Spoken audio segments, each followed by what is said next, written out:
Assalamualaikum warahmatullahi wabarakatuh. Jumpa lagi dengan saya, Dr. Ide Pustaka Setiawan. Kali ini kita akan membahas satu topik yang cukup menarik ya. Judulnya prolaps organ panggul. Itu kalau banyak orang di luaran sana ini mengatakan ini ya, peranakannya melorot ya. Nah, ini seperti apa secara teoritis? Mari kita ikuti. Nah, definisinya kalau secara medis disebutnya prolaps organ panggul ya, yaitu turunnya atau herniasi isi organ panggul melalui vagina akibat kelemahan struktur penyokong dasar panggul ya, di mana ini prevalensinya mencapai 50%. Nah, definisi lain ini dari Herbing 2008, ini adalah sebuah kelemahan otot, ligamen, dan jaringan ikat yang secara normal menahan dinding vagina dan organ pelvis, menyebabkan penurunan dinding vagina, uterus, kandung kemih, uretra, rektum, dan usus ke liang vagina. Atau ini disebut juga sebuah tonjolan yang keluar dari introitus vagina, di mana prevalensinya 2 hingga 12% ya, dan naik seusia berjalannya usia ya, seiring bertambahnya usia. Nah, inilah penggambaran ya prolaps. Kalau tadi saya bilang bahwa banyak orang awam menyebutkan bahwa peranakan melorot. Nah, ini maksudnya seperti ini ya. Ini ada beberapa derajat di mana ada yang prolapsnya ringan, ada yang sedang, ada yang sampai berat ya, yang sampai prosidensia gitu ya. Tapi nanti kita akan bahas lebih lanjut di belakang juga ya. Nah, prolaps organ panggul ini sebenarnya adalah sebuah masalah kesehatan perempuan yang umum dan sering terjadi. Ini tidak menyebabkan kematian. Jadi ini tapi ada keluhan ya, tidak menyebabkan kematian. Jadi istilahnya nyawa tidak akan berbahaya ya dengan tidak akan terancam ya dengan penyakit ini. Tapi ini menyebabkan rasa yang tidak nyaman begitu ya. Karena dia bisa menurunkan kualitas hidup wanita atau perempuan.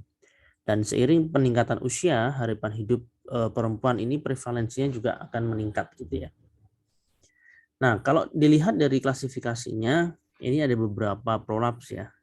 Disebut juga satu prolaps yang anterior, di mana ini meliputi retrokel, sistokel, enterokel anterior gitu ya. Kemudian ada prolaps posterior, ini yang terdiri dari rectokel, enterokel posterior, dan juga prolaps apikal ya, prolaps superior, misalnya serviknya ya, kemudian rahimnya atau sarung vaginanya juga ikut melorot begitu.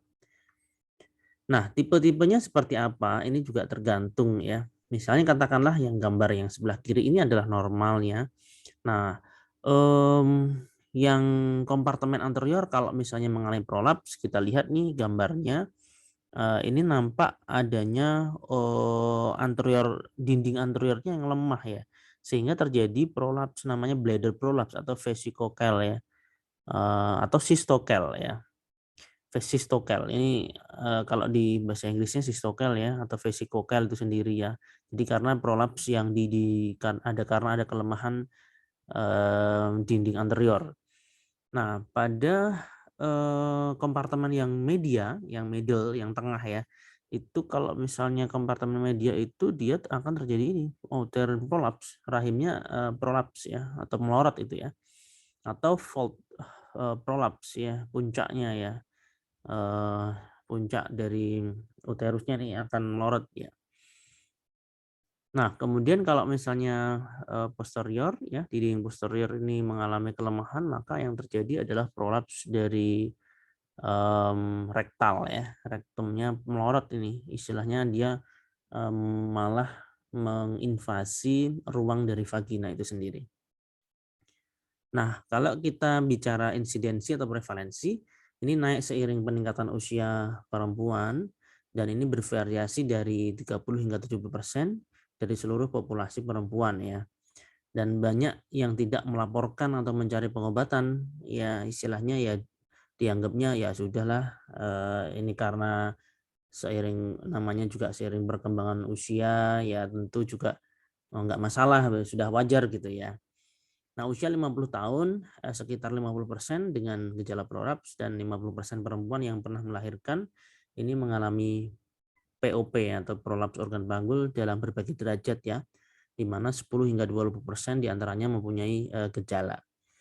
Jadi memang tidak semuanya yang punya gejala itu juga akan mencari pertolongan ya, dianggapnya biasa-biasa saja dan kadang seiring bertambahnya usia ya yang mempunyai sakit prolaps ini itu justru malah dia tidak merasakan ya, dianggapnya ya udah biasa, tapi justru keluarganya mungkin katakanlah karena ini si nenek ya biasanya ya yang mempunyai usia yang lanjut ini yang mempunyai prolaps atau peranakannya ngorot ini biasanya akan diketahui oleh keluarganya atau anaknya sendiri gitu. Lalu kenapa itu ada benjolan begitu ya, baru kemudian diperiksakan ke dokter. Nah, kalau kita bicara kompartemen dan level vagina, itu sebenarnya ada 3 kompartemen ya, pembagian secara anatomisnya, yaitu kompartemen anterior, kemudian tengah, kemudian posterior. Yang disebut anterior ini adalah terdiri dari uretra, kemudian kandung kemih, gitu ya. Yang kompartemen tengah itu ada vagina, ada uterus, ada vault itu sendiri. Kemudian yang kompartemen posterior ini ada anus, ada rectum. Nah, selain 3 kompartemen tersebut, ini juga ada 3 level ya, level 1, level 2, level 3. Kita bisa lihat secara anatomisnya ini ya, di gambar ini level 1 artinya yang lebih superior ya. Level 2 itu yang media, level 3 ini yang inferior. Ini kita lihat nih sebelah kanan bawah ini juga lebih besar lagi ya, level 1, level 2, level 3 itu yang lebih paling bawah ya atau inferior. Nah, 3 level inilah yang akan mempengaruhi dan mempunyai hubungan dengan prolaps ya. Level pertama katakanlah levelnya tadi lebih ke arah superior ya. Dia di bagian kranial vagina dan uterus ya, di mana di situ diperkuat level 1 ini dengan ligamentum sacro-uterina dan cardinale. Di mana kalau terjadi kelemahan pada level 1 ini, maka disebut prolaps level 1 atau prolaps uterus atau prolaps vault. Ini karena prolaps level yang pertama ya. Nah, berikutnya adalah di level kedua, di mana tadi nampak ya ada bagian tengah vagina ini melekat pada ATFP dan levator ani ya, di mana anteriornya ini ada fascia pubocervicalis, yang posteriornya ada fascia rectovaginalis, di mana ini kalau misalnya mengalami kelemahan pada struktur ini, maka disebut prolaps level 2. Ya, contoh misalnya kayak itu ya, pubocervicalis di mana dia akan menyebabkan hernia sentral atau bahkan sistokel sentral, lateral atau enterokel ya. Kemudian rectovaginalis kalau misalnya ada kelemahan maka bisa menyebabkan herniasi atas, tengah atau bahkan ada rectokel. Nah, berikutnya yang level 3 yang bagian inferior nih, bagian kaudal dari vagina. Ini strukturnya diperkuat atau terdiri dari badan perineum di posterior, kemudian di uretra di anterior. Nah, kalau misalnya struktur-struktur ini mengalami kelemahan, maka disebut prolap level 3 dan ini menyebabkan uretrokel dan rectokel distal. Nah, ini ya, ini klasifikasinya level dari vagina di mana klasifikasinya ini tadi ya struktur-strukturnya level 1 fascia endopelvis, level 2 diafragma pelvis dan level 3 diafragma originital disebut itu ya membran perineal itu ya. Nah, sekarang kita bicara gejala dan tanda. Kalau gejala dan tanda 10 hingga 20% ini yang mencari pertolongan medis yang saya bilang tadi.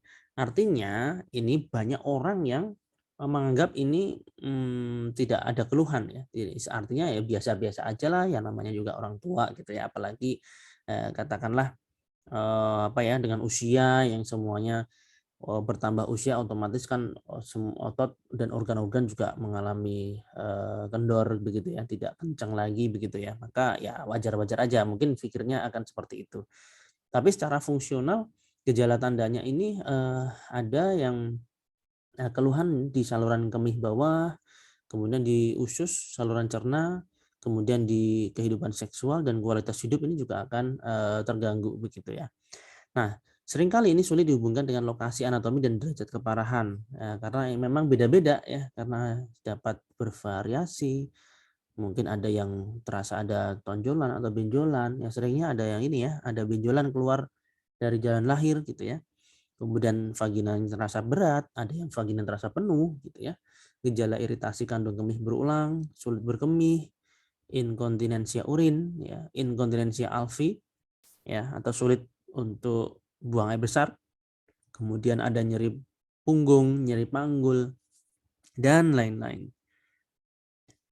Nah, kalau kita bicara etiologi atau faktor risiko, ini sebenarnya multifaktorial ya. Kalau misalnya, jadi penyebabnya bukan hanya apa namanya satu, ya gampangannya sih gampangannya nggak ada kelemahan gitu ya. Tapi kalau kita bicara lebih detail itu lebih dalam lagi gitu ya. Contoh ini, menurut Patel ya ini ada faktor intrinsik dan faktor ekstrinsik yang menyebabkan. Contoh intrinsik itu apa? Ya ada kelainan di kolagennya ya, genetik, ras, proses penuaan pasca menopause.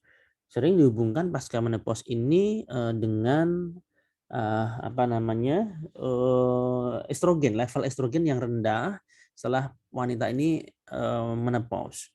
Nah, kenapa hubungannya rendah level estrogen rendah dengan kekendoran? Karena memang kompartemen-kompartemen tersebut ya tadi ya level-levelnya itu di situ ada reseptor estrogen ya. Jadi ketika di mana ketika masih usia reproduktif, reseptor estrogen ini akan menerima estrogen yang ada gitu ya di apa namanya sebelum menopause itu ya, sehingga menyebabkan dia akan kencang begitu ya. Tapi begitu kemudian menopause, kemudian tidak ada estrogen atau estrogennya turun drastis begitu, sehingga hal-hal yang menyebabkan kekencangan dari struktur-struktur anatomis yang menyangga organ panggul ini menjadi lemah, sehingga kekuatannya menjadi kendor begitu ya. Jadi itu patofisiologinya ya. Kemudian faktor ekstrinsik ini dapat faktor-faktor yang dapat dimodifikasi sebenarnya ya. Tapi ini bisa menyebabkan faktor risiko terjadinya prolaps, yaitu misalnya kehamilan, di mana kehamilan yang lebih banyak tentu lebih banyak risikonya ya. Persalinan per vaginam lebih banyak tentu akan lebih berisiko dibandingkan yang persalinan cuma sedikit ya. Lewat operasi histerektomi, paritas, terapi sulih hormon, dan pekerjaan juga akan mempengaruhi. Lebih dalam lagi, ini menurut Baum and Norton, ini ada beberapa faktor ya. Satu, faktor predisposisi intrinsik ya, jenis kelamin, ras, etnik, kongenital, tulang panggul ya, tipe pelvis, ketebalan jaringan, kekuatan jaringan, suplai pembuluh darah, persarapan serat, kolagen. Ini kelainan jaringan penyambung. Jadi ini banyak sekali secara faktor predisposisi ya. Kemudian faktor inisiasi ekstrinsik ya, trauma akut akibat kecelakaan, trauma spinal cord, neuropati, ya ini ada kelainan, ini berarti ya kelainan di sarafnya ya. Trauma persalinan, terapi radiasi, pembedahan, khususnya histerektomi atau operasi prolaps sebelumnya ini juga mempengaruhi. Kemudian faktor promotor ya, misalnya adalah kondisi-kondisi yang diperkirakan dapat meningkatkan risiko prolaps organ panggul melalui mekanisme peningkatan tekanan intraabdomen kronik. Misalnya ada kehamilan, ada obesitas, ada konstipasi, ada pekerjaan ya, gaya hidup ya, aktivitas dengan misalnya dengan mengedan gitu ya. Terlalu banyak mengedan, penyakit paru kronik, asma, bronkitis, batuk kronis, asites, dan pekerjaan olahraga yang mengangkat benda yang berat ya. Nah, yang terakhir ini faktor dekompensator atau intrinsik ya, misalnya ada atrofi jaringan dan kelemahan jaringan karena proses penuaan, ada status estrogennya. Nah, ini tadi yang saya jelaskan ya, penyakit, obat-obatan, dan merokok. Nah, mekanisme utamanya dari kerusakan otot nih miopati dan saraf neuropati levator ani ya, dari levator ani ini akan menyebabkan penurunan tonus dan kekuatan otot levator ani, akan menyebabkan muscle disuse atrophy ya, di mana muscle descent dan widen levator hiatus, kemudian ditambah peningkatan tekanan intraabdominan. Contoh tadi ya, misalnya kehamilan karena misalnya ada batuk kronis gitu ya. Kemudian jaringan penyambung meregang dan robek terus-menerus dan terjadilah prolaps organ panggul atau POP. Patofisiologi sebenarnya kompleks ya. Beberapa mekanisme pada dasar panggul ini saling terkait mempengaruhi ya, misalnya ada genetika, peningkatan tekanan intraabdomen, obesitas, PPOM itu penyakit paru obstruktif menahun ya, konstipasi, hamil, persalinan, kemudian ada regangan, prinsip biomekanika, perubahan struktur kolagen, proses menuaan, perubahan hormonal, dan riwayat pembedahan. Nah, sehingga akhirnya ada klasifikasi ini ya berdasarkan kerusakan anatomi organnya. Tadi sudah ada kompartemen-kompartemen tersebut ya. Ini juga terpengaruh ya. Misalnya ada kelemahan itu menyangkut uretra, maka disebut uretrokel. Menyangkut sistokel ya, kandung kemih ya. Kemudian sisto-uretrokel apabila ada kedua belah pihak ini yang akhirnya melorot begitu ya, yaitu kandung kemih dan uretra. Kemudian prolaps uteri, uterus, serviks, vagina atas itu juga bisa turun gitu ya. Kemudian enterokel, vagina posterior atas, usus halus, dan rektokel ya, di mana rektum ini yang melorot gitu, atau misalnya keluar dari anatomi asalnya gitu. Nah, bagaimana untuk mendiagnosis? Satu, jelas anamnesis dimulainya ya, yaitu merasa ada suatu yang akan jatuh keluar atau benjolan gitu ya. Ada protrusion, bulge, ada massa di vagina ya, pada POP yang berat ya misalnya. Tapi kalau di POP sedang mungkin ada merasa seperti mengedan, kayak beban, kayak ada sesuatu yang ada di panggul gitu. Atau bahkan yang ringan mungkin awal-awal ada kayak low back pain gitu ya. Nah, nyeri pelvis kronis, nyeri pangkal paha bilateral, ya, bisa juga terjadi disfungsi seksual, dispareni, tak bisa full penetrasi pada hubungan seksual, ya, ini juga keluhan yang ada ya, yang dirasakan ya. Kemudian ada rectal tenesmus, gejala klasik rektokel ya, artinya susah nih untuk mengosongkan rektum. Jadi kalau misalnya mau BAB, ini dia harus benar-benar mengedan yang luar biasa susahnya gitu. Atau bahkan ada disfungsi berkemih ya, splinting to urinates ya, posisi tak biasa saat berkemih ya, misalnya kemihnya harus membungkuk dulu, harus bersandar dulu, atau susah buang air kecil dulu, atau misalnya ada sesuatu benjolan yang harus dimasukkan dulu nih melalui tangan dengan tangan ya, kemudian baru bisa BAK gitu, baru bisa berkemih. Nah, ini contoh-contoh gejala yang ada ya. Kemudian ada perdarahan vaginal atau discharge karena erosi atau ulcerasi. Nah, lamanya gejala ini baru dirasakan atau sudah lama atau berulang. Nah, ini apa namanya, bisa juga ditanyakan ya pada saat anamnesis ya. Pada pemeriksaan fisik kita observasi ini informasi klinis tentang kesehatan umum, mobilitas pasien, pembatasan kognitif ada enggak, ya, kemudian inspeksi dan palpasi genital eksterna, penilaian epitel vagina, pemeriksaan bimanual vagina, abdomen, rektum, kemudian abnormalitas karena neurologik ya, spinal injury, obes atau tidak, karena obes itu juga mempengaruhi derajat keparahan atau menyebabkan atau faktor risiko jadi prolaps organ panggul juga ya. Kemudian riwayat operasi, ada nggak psikiatrik dan sebagainya. Nah, pemeriksaan ginekologi kita bisa cek nih vulva, vagina, uretra, perubahan pelvis yang lain. Apakah ada diaperes nih ya akibat kontak urin pada kulit perineum dan vulva? Apakah ada atrofi jaringan vagina ya, berarti juga atrofi uretra dan jaringan periuretra ya, karena berasal dari struktur embriologi yang sama ya. Pada keadaan ini jaringan berwarna pucat, labia agglutinasi, sparse pubic hair ya, kemudian vaginal discharge, vaginitis, kemudian perineal scars. Nah, kita bisa cross check juga nih dengan pemeriksaan namanya Bring ya, pemeriksaan Bring, skala Bring, di mana ini kita periksa, kita akan tahu nih, kita akan nilai dasar panggul kekuatannya itu seperti apa, kekuatan otot levator ani, koksidial, fasia ini seperti apa. Ya, transvaginal atau transrektal lebih umum transvaginal ya. Ya, kita cek nih skala Bring-nya. Caranya yaitu dengan jalan jari pemeriksa ini dimasukkan ke dalam vagina sepanjang 4-6 cm, kemudian pasien diminta mengkontraksikan otot dasar panggul tanpa menggunakan otot tambahan. Ya, 3 komponen yang dinilai adalah 1 kekuatannya, 2 seberapa besar perpindahan jari pemeriksa secara vertikal, yang ketiga adalah lamanya kontraksi. Ya, jadi pasien kita minta untuk apa namanya, mengkontraksikan juga gitu ya. Lamanya seberapa lama sampai sekuatnya.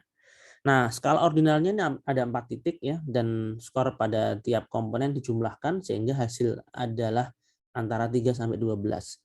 Semakin tinggi skor berarti semakin baik kekuatan kontraksi otot dasar panggul ya. Ini skalanya.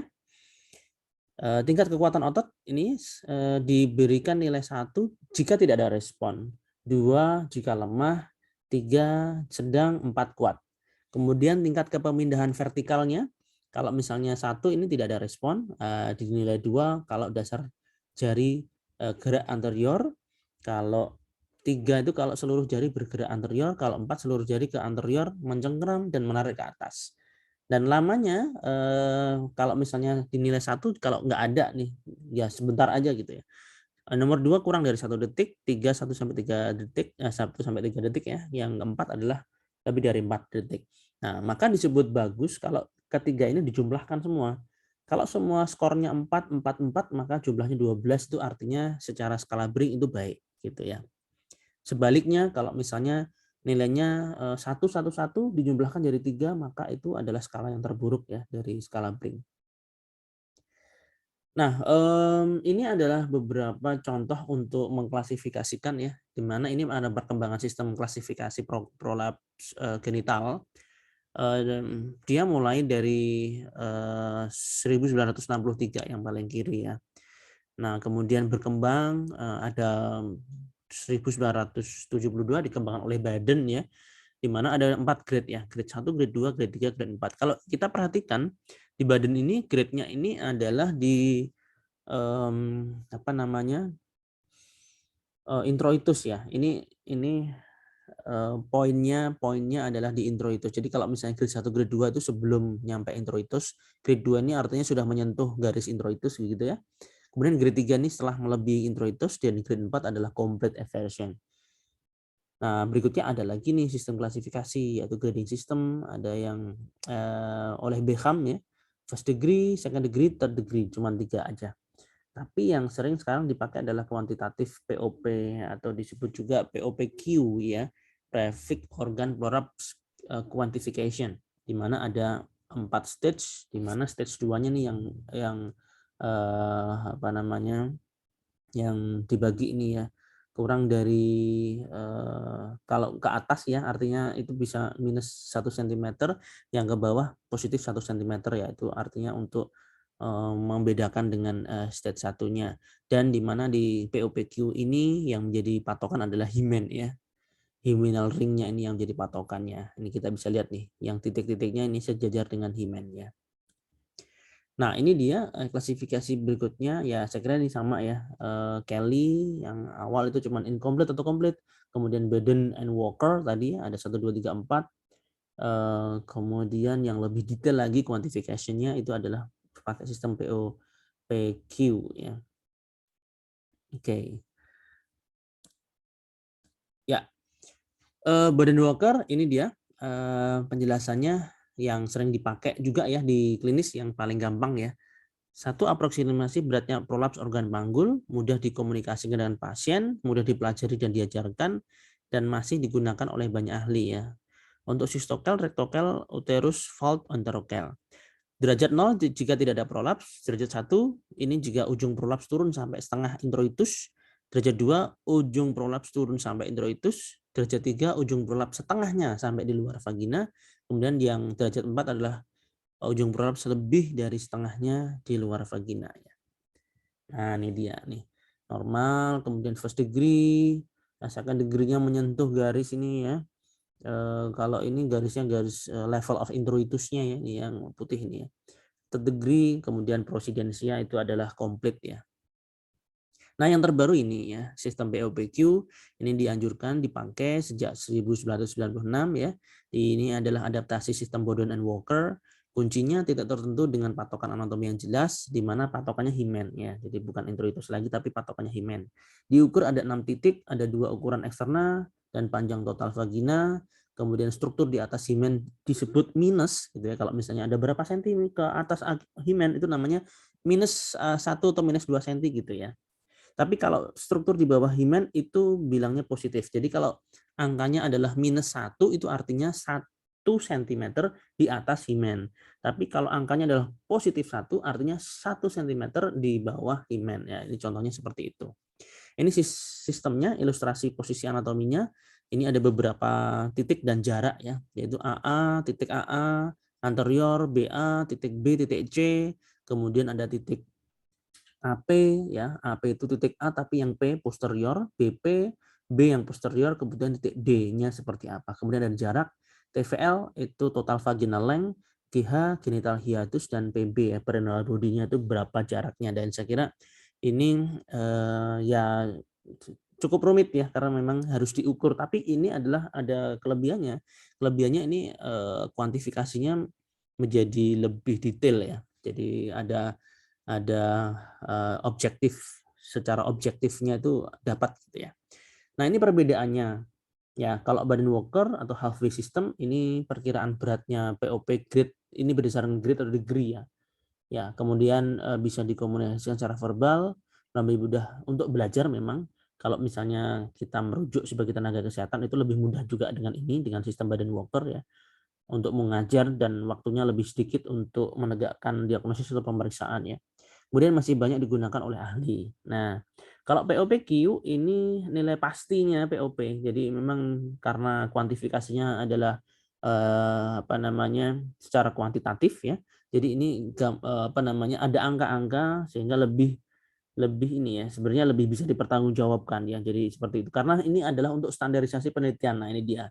Untuk penelitian lebih cocok kalau kita pakainya POPQ karena memang kuantifikasinya lebih akurat. Ya, akurasi penulisan dan komunikasi verbal.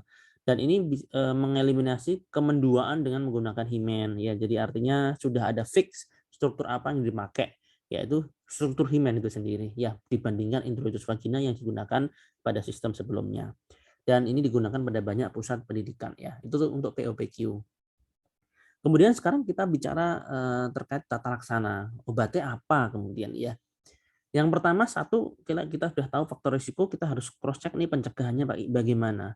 Kedua konservatif, ketiga operatif. Yang pertama pencegahan. Pencegahannya bagaimana? Ya satu misalnya pembatasan jumlah kehamilan dan persalinan. Kalau tadi sudah ketahui semakin banyak kehamilan, semakin banyak persalinan maka akan risikonya akan semakin besar ya. Maka dibatasin dengan apa? Dengan keluarga berencana ya. Yang kedua latihan otot dasar panggul, misalnya ini tadi Kegel ya, senam Kegel yang sudah terkenal itu ya.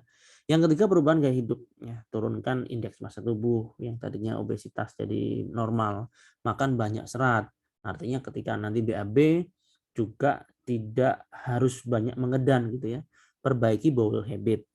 Dan juga pengelolaan batuk kronis. Kalau misalnya memang ada batuk yang kronis ya lebih dari 6 bulan ya diobatin, itu mesti ada sesuatu yang lain. Kalau enggak ya nanti akan menyebabkan satu faktor risiko terjadinya prolaps ini ya. Dua konservatif ya. Konservatif ada beberapa macam. Satu namanya pesarium. Ya, ini indikasi pemasangan pesarium. Pesarium itu adalah sebuah cincin ya, model cincin yang dimasukkan ke dalam introitus vagina yang fungsinya adalah untuk menahan apa namanya organ-organ yang prolaps tadi supaya memang tidak prolaps. Makanya ditahan dengan pesarium gitu ya. Ini indikasinya apa? Satu, pasien menolak operasi.